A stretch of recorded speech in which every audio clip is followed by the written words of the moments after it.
News for December the 12th, 2021. Heavy snowstorm hits Europe and Eastern Europe.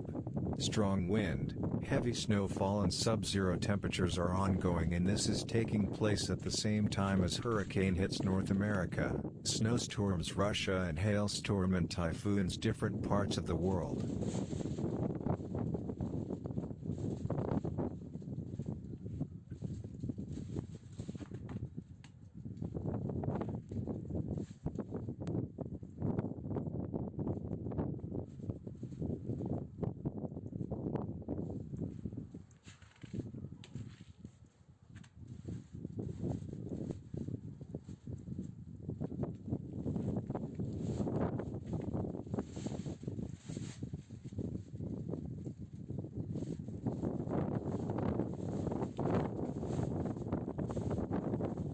It can be noted that the sky is completely covered with uniform gray clouds, without any slightest ray of sunlight.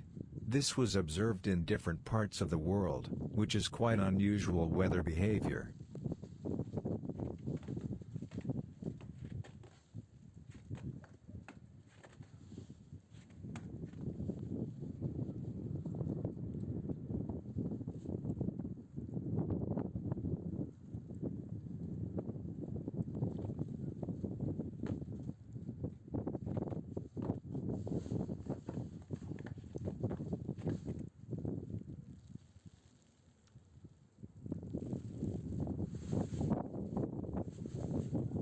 Full sky coverage by clouds has been reoccurring throughout whole year of 2021, causing sudden and strong rainfall, drop in temperature, sticky air in populated areas, as well as heavy snowfall as on day of this reporting.